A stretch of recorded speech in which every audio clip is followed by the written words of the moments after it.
नारायण नारायण हरे हरे, तेरी लीला सबसे न्यारे न्यारे हरे हरे, तेरी लीला सबसे न्यारे न्यारे हरे हरे, तेरी लीला सबसे न्यारे न्यारे हरे हरे, तेरी लीला सबसे न्यारे नारायण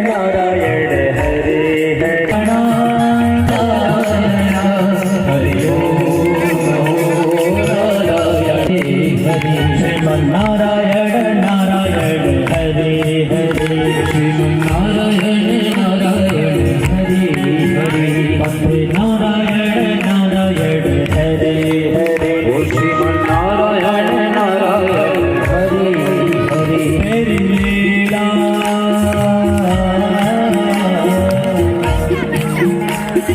लीला सबसे न्यारी न्यारी हरे हरे, तेरी लीला सबसे न्यारी न्यारी हरे हरे, हरे ओम नमो नारायणाय, ओम नमो नारायणाय, हरे ओम नमो नारायणाय, हरे ओम नमो नारायणाय, हरे ओम नमो नारायणाय, ओम नमो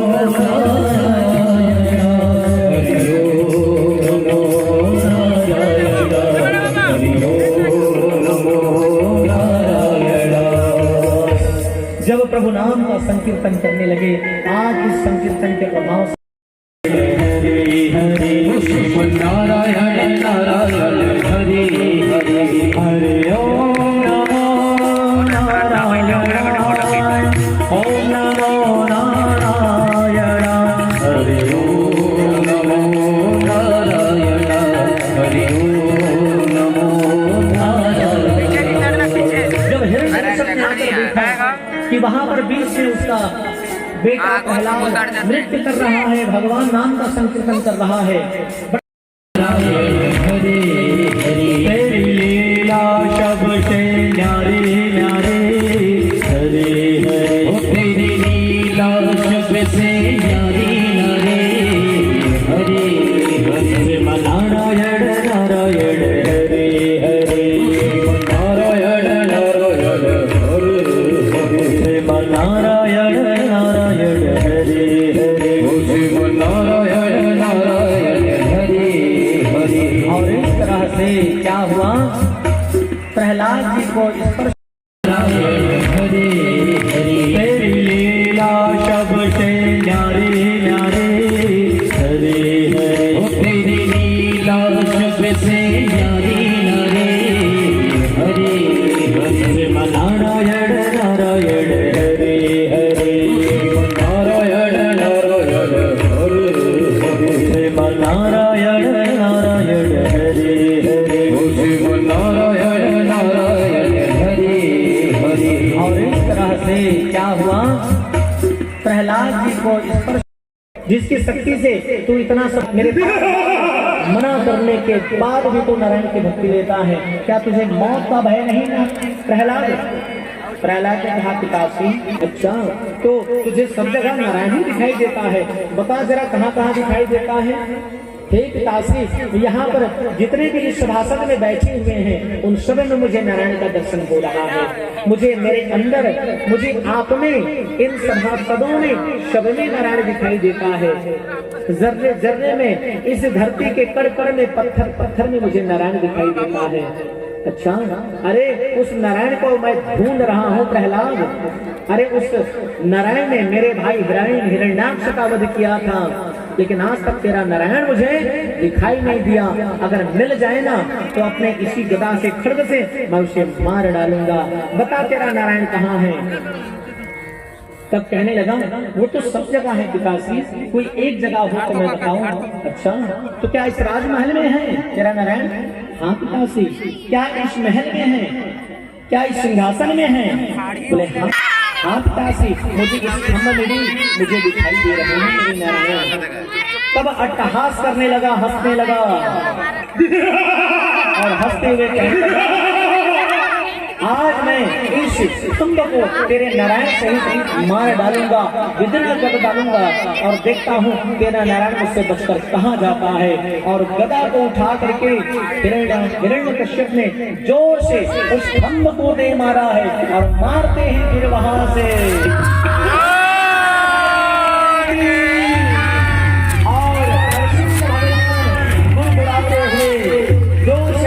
करते हुए वहां से प्रकट हो गए हैं। और गगल गड़गड़ानो हम भादो चर करानो निगसो नरमा हर अतिरूप भयानक है। गगल गड़गड़ावे जसन जीप लपलपावे चितवन सरोज मन भंग जात हानो है।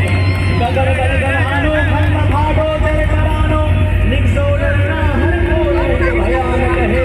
गगल गड़गड़ावे जसन जीप लपलपावे चितवन सरोज मन भंग जात हानो है। तब दोनों में जो है युद्ध होने लगा है, और ऐसा युद्ध हुआ है कि उनके युद्ध को देख करके सारे देवता दैत्य थरथराने लगे।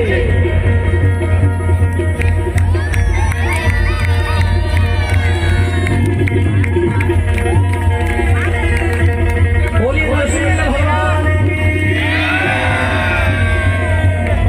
युद्ध होते होते दो भाग से संध्या होने लगी थी, कोई नहीं सोच रहा था कि किसकी विजय होगी। तब नरसिंह भगवान ने उठा करके पटकना शुरू किया है, और उठा करके भगवान ने देखा संध्या काल हो गया। देवताओं ने कहा प्रभु इस दुष्ट का संहार करें, संहार करें। तब देखा संध्या काल हो रहा है। तब नरसिंह भगवान ने जोर से नीचे पटक करके सीधा उसे अपने गोद में ले लिया है। और नरसिंह भगवान ने उसे गोद में लेकर कहा, ऐ दुष्ट, आज तेरी मौत करके आया हूं।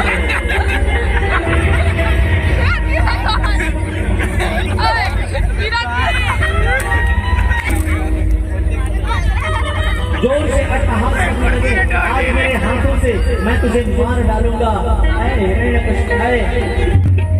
और जोर से चिंघाने लगे, गुर्राने लगे, और उनके गुर्राते हुए तेज आवाज को देखकर हिरण्यकश्यप हंसने लगा। अरे बहुरूपिये, मैं मरने वाला नहीं हूँ। अरे वरदान, मुझे ब्रह्मा जी से वरदान मिला है कि मुझे कोई नहीं मार सकता, ना मैं अंदर मरूंगा ना मैं बाहर मरूंगा। तब कहने लगा, देख दुष्ट, मैं तुझे मारने के लिए तुझे अंदर रखा हूँ, न तू महल के बाहर है। अरे फिर भी मुझे तो नहीं चिंता, क्योंकि न मुझे अस्त्र से मार सकता है न कोई शस्त्र से। तब भगवान ने पंजे दिखाकर कहा, ये देख पंजे, इन पंजे से तेरे पेट को फाड़ डालूंगा। वो अट्टहास करता हुआ कहा, मैं फिर भी नहीं मरने वाला, न मैं नर के हाथों से मरूंगा, न पशु के हाथों से, न देवता के हाथों से, न दैत्य के हाथों से। तब अट्टहास करता हुआ देख, ठीक से ध्यान से देख, ऐ राक्षस दैत्यराज, न मैं नर हूँ और ना ही मैं पशु हूँ। मैं तो नरसिंह बन करके आया हूँ तेरा अंत करने, तेरा संहार करने। फिर बोला, मैं फिर भी मरने वाला नहीं हूँ, क्योंकि मैं ब्रह्मा के बनाए इस दुनिया में किसी के हाथों नहीं मर सकता। बोले, ब्रह्मा जी ने मुझे नहीं बनाया, बल्कि ब्रह्मा, देवता, यक्ष, ये सारी सृष्टि को बनाने वाला मैं विष्णु हूँ, मैं नारायण हूँ, मैं नरसिंह हूँ। अब तुझे मारने के लिए मैं आज आया हूँ। न तुझे अस्त्र से न शस्त्र से मारूंगा, न दोनों से मारूंगा। फिर भी हंसने लगा, अरे मैंने ये भी वरदान मांगा है, 12 महीनों में किसी महीने में मेरा मौत नहीं होगा। इसीलिए मुझे पता था, इसलिए तो मैं तेरे लिए 13वां महीना बनाया हूँ, है ना। कभी कभी होता क्या है, 1 महीने का हर 3 साल में 1 महीने का मल मास होता है, अधि मास, कभी 2 सावन, कभी 2 भादों, कभी 2 कुंवार, कभी 2 अघन मार्गशीर्ष पड़ता है। ये 13वां महीना है दुष्ट, मैंने तेरे लिए ही बनाया है। आज तेरी मौत की घड़ी आ गई है। और जो भगवान ने गुरगुराते हुए अपने दोनों पंजों को ऊपर किया है और सीधा उनके पेट को घोंप करके चीर दिया, फाड़ दिया, और उसे मार करके उसका संहार कर दिया है। बोलो नरसिंह भगवान की जय। मारा तो गाया वह दुष्ट हिरण्यकश्यप, लेकिन जो फिर हमारे नरसिंह भगवान का जो क्रोध था वो शांत नहीं हो रहा था। इतने व्याकुल थे, उस दुष्ट को मारने के बाद भी उनका क्रोध शांत नहीं हो रहा। ब्रह्मा, वहां पर ब्रह्मा जी, शिव जी, सारे देवता आ गए, प्रभु शांत होइए, शांत होइए, क्रोध शांत कीजिए, लेकिन कोई शांत नहीं कर पा रहा था। बोले कौन शांत करेगा? सारे देवता थर-थर कांपने लगे। तब सारे देवताओं ने कहा, हे भक्त प्रहलाद, एक काम करो, तुम्हारे लिए ही इस नरसिंह ने अवतार लिया था, अब इनके क्रोध को आप ही शांत कर सकते हो। जाइए जाइए, इनके क्रोध को शांत कीजिए। और जैसे प्रहलाद ने हाथ जोड़कर, प्रहलाद जी ने हाथ जोड़कर भगवान के सामने बैठ गए, और बैठते ही जब प्रहलाद को नीचे देखा है, भगवान का क्रोध शांत हो गया, उनके अंदर वात्सल्य ने जन्म लिया है। और प्रहलाद को उठा करके भगवान ने अपने गोद में बिठा लिया और भगवान उनके सिर को सहलाने लगे, उनको पुचकारने लगे, लाड प्यार करने लगे और कहा कि हे पुत्र, मेरे देरी से आने के कारण आज तुम्हें इतना कष्ट उठाना पड़ा। उस दुष्ट ने तुम्हें हर तरह से इतना कष्ट दिया, दुख दिया, तुम्हें परेशान किया, तुम्हें प्रताड़ित किया, लेकिन फिर भी तुमने मेरा नाम लेना नहीं छोड़ा। मैं तेरी भक्ति से प्रसन्न हो गया, लेकिन आज तेरे पास आने में, मुझे आने में बड़ा विलम्ब हो गया। हे पुत्र, मुझे क्षमा करे, मुझे क्षमा कर, मुझे क्षमा कर। भले ही भगवान हो, लेकिन मैं भक्त के अधीन हूँ। भक्त के कारण ही मेरी महिमा होती है जगत में। आज मेरे कारण आज तक कभी भी किसी भक्त को इतना कष्ट नहीं उठाना पड़ा जितना कष्ट मेरे नाम लेने में तुझे उस दुष्ट ने जन्म दिया है। इसलिए देरी से आने में मैं क्षमा चाहता हूँ पुत्र। भगवान स्वयं हाथ जोड़कर क्षमा मांगने लगे। प्रहलाद ने कहा, प्रभु ऐसा मत कीजिए, आप तो जगत के नियंता है, जगत के पति हैं, आप अखंड ब्रह्मांड नायक हैं। और प्रहलाद उनके चरणों में गिर करके उनका स्तवन करने लगे, वंदन करने लगे और हाथ जोड़कर कहा, प्रभु सारी दुनिया मुझे कहेगी प्रहलाद ने अपने प्राणों की रक्षा के लिए अपने पिता को मरवा डाला। हे प्रभु, आप मेरे पिता को उत्तम धाम, परम धाम प्रदान करें। दुनिया ये ना कहे मुझे अपने पिता का हत्यारा ना कहे। हे प्रभु, मेरे पिता को मोक्ष प्रदान करें, परम धाम प्रदान करें। तब भगवान ने कहा हिरण्यकश्यप कि हे प्रहलाद, तेरा जो पिता हिरण्यकश्यप है, भले ही मैंने उसे मारा है, लेकिन मारा नहीं, मैंने उसे परम धाम प्रदान किया है। नाश, उसकी मृत्यु उसके राक्षसी देह का हुआ है, उसकी आत्मा तो अजर अमर है, वह मेरे ही अंश से उत्पन्न मेरा ही द्वारपाल है। श्राप के कारण धरती पर राक्षस जन्म करके आया था, मैंने अपने हाथों से राक्षस से मुक्त कर दिया, मैंने उसका उद्धार कर दिया। और इस तरह से भगवान ने प्रहलाद को अपनी निर्मल भक्ति प्रदान किया। प्रहलाद, आज मैं वचन देता हूँ कि आज के बाद तेरे वंश में मैं किसी का वध नहीं करूंगा, चाहे वो कैसा भी क्यों ना हो। ऐसा अक्षुण वरदान देकर के सब देवताओं ने भगवान का जय घोष किया। बोलिए नरसिंह भगवान की, बोलो कृष्ण कन्हैया लाल की। और प्यारे बंधुओं, यही से इस कथा की जो है विश्रांति है दिव्य झांकी के साथ में।